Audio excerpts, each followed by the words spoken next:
Hello, എല്ലാവർക്കും നമ്മുടെ പുതിയൊരു വീഡിയോയിലേക്ക് സ്വാഗതം. അപ്പം എപ്പിസോഡ് 2 കുറിച്ചാണ് നമ്മൾ ഡിസ്കസ് ചെയ്തുകൊണ്ടിരിക്കുന്നത്. അപ്പം അതിനൊപ്പം തന്നെ ഒരു കാര്യം കൂടി ഡിസ്കസ് ചെയ്യാം എന്ന് കരുതി. അപ്പം അതുകൊണ്ടാണ് ഈ ഒരു വീഡിയോ ചെയ്യുന്നത്. അതിൽ പ്രധാനപ്പെട്ട ഒരു കാര്യം എന്ന് പറയുന്നത് എപ്പിസോഡ് 1 വന്നു കഴിഞ്ഞു, എപ്പിസോഡ് 2 വന്നു കഴിഞ്ഞു.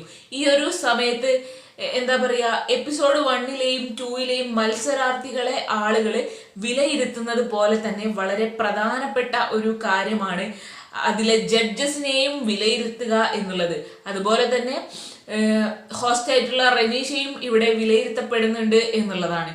അപ്പം ജഡ്ജസിനെ എന്തായാലും പ്രേക്ഷകർ ശ്രദ്ധിക്കും എന്നുള്ളതാണ്. അവരുടെ പെർഫോമൻസ്, അവരുടെ പ്രകടനം എങ്ങനെയാണ് എന്നുള്ളതും ജനങ്ങൾ വിലയിരുത്തുന്നുണ്ട് എന്നുള്ളതാണ്. പലതരത്തിലുള്ള കമന്റുകൾ എപ്പിസോഡുകളുടെ താഴെയായിട്ട് ഇങ്ങനെ വന്നുകൊണ്ടിരിക്കുന്നുണ്ട്. ഇന്ന ആള് കൊള്ളാം, ഇന്ന ആള് കൊള്ളത്തില്ല, അല്ലെങ്കിൽ ഇന്ന ആള് ബെസ്റ്റ് ആണ് എന്നുള്ള രീതിയിൽ. ഒരു പക്ഷേ ഇവിടെ നോക്കുകയാണെങ്കിൽ അഖിൽമാരാർ നല്ല രീതിയിൽ തന്നെ ഇവിടെ പെർഫോം ചെയ്യുന്നുണ്ട് എന്നുള്ളതാണ്. ഒരു ജഡ്ജസ് എന്ന രീതിയിൽ അഖിൽമാരാര് ബെസ്റ്റ് ആയിട്ട് പെർഫോം ചെയ്യുന്നുണ്ട്. ഒപ്പം രഞ്ജിനിയും നല്ല രീതിയിൽ തന്നെ അവരുടെ പ്രകടനങ്ങൾ കാഴ്ചവെക്കുന്നുണ്ട്, അവരുടെ അഭിപ്രായങ്ങൾ ശക്തമായി രേഖപ്പെടുത്തുന്നുണ്ട്.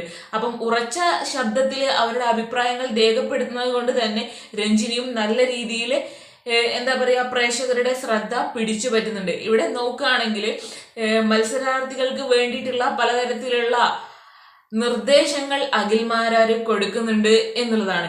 പല ടാസ്കുകളും മത്സരങ്ങളും നടക്കുന്ന സമയത്ത് എന്താ പറയുക, മത്സരാർത്ഥികൾ കാണിക്കുന്ന പലതരത്തിലുള്ള അബദ്ധങ്ങൾക്കെതിരെയും അഖിൽമാരാര് നല്ല രീതിയിൽ തന്നെയുള്ള ഒപ്പീനിയൻസ് പറഞ്ഞു കൊടുക്കുന്നുണ്ട്. അതിൽ ആദ്യത്തെ ഒരു കാര്യം എന്ന് പറയുന്നത്, കഴിഞ്ഞ ദിവസം നടന്നിട്ടുണ്ടായിരുന്ന കഴിഞ്ഞ എപ്പിസോഡിൽ എന്താ പറയുക, കണ്ടസ്റ്റൻസ് അവരെ പരിചയപ്പെടുത്തുന്ന സമയത്ത് ഒട്ടുമിക്ക പേരും രഞ്ജിനിയുടെ ഗ്രൂപ്പിൽ ഉള്ള ആളുകളാണ്. ഒട്ടുമിക്ക പേരും നമ്മൾ ബിഗ് ബോസ് കപ്പെടുത്തുയർത്തും എന്നുള്ള രീതിയിൽ തന്നെയാണ് സംസാരിച്ചു കൊണ്ടിരിക്കുന്നത്. അപ്പം അഖിൽമാരാര് ഒരു ക്വസ്റ്റ്യൻ ചോദിക്കുന്നുണ്ട്, വേൾഡ് കപ്പ് നേടാൻ എന്താണ് ആദ്യം ചെയ്യേണ്ടത് എന്നുള്ളത്. അതായത് വേൾഡ് കപ്പ് നേടാൻ എന്താണ് ആദ്യം ചെയ്യേണ്ടത് എന്നുള്ളത് അഖിൽമാരാര് അവരോട് ചോദിക്കുന്നുണ്ട്. അപ്പോൾ പലരും പല അഭിപ്രായങ്ങളാണ് പറയുന്നത്. എന്നിട്ട് അഖിൽ തന്നെ പറയുന്നുണ്ട്, അത് വേൾഡ് കപ്പ് നേടണം എന്നുണ്ടെങ്കിൽ അതിന് മുന്നേയുള്ള പല മത്സരങ്ങളും, അതിലേക്ക് എൻട്രി ചെയ്യാനുള്ള പല മത്സരങ്ങളും വിജയിക്കുക എന്നുള്ളതാണ് എന്ന് അഖിൽമാരാര് അവർക്ക് പറഞ്ഞ് മനസ്സിലാക്കി കൊടുക്കുന്നുണ്ട്. അതുപോലെ തന്നെ അവരോട് പറയുന്നുണ്ട്, ഇപ്പോൾ ഈ ഒരു അഗ്നിപരീക്ഷ സ്റ്റേജിലല്ല നിങ്ങൾ ഞാൻ ബിഗ് ബോസ് കപ്പെടുത്തുയർത്തും എന്ന് പറഞ്ഞുകൊണ്ടിരിക്കേണ്ടത്.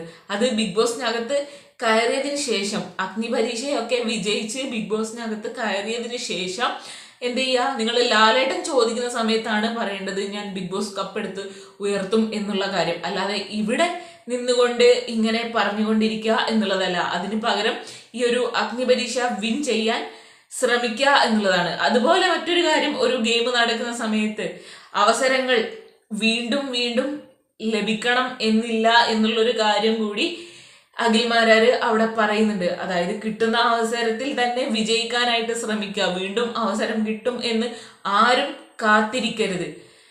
അതുപോലെ തന്നെ വേറൊരു കാര്യം എന്ന് പറയുന്നത്, എപ്പിസോഡിൽ നടക്കുന്ന ഒരു കാര്യമാണ്, ഒരാള് മറ്റേ മത്സരാർത്ഥിയെ തുടരെ ഇങ്ങനെ ബ്ലെയിം ചെയ്തുകൊണ്ടിരിക്കുന്നുണ്ട്, അവര് കാരണമാണ് എന്ന്.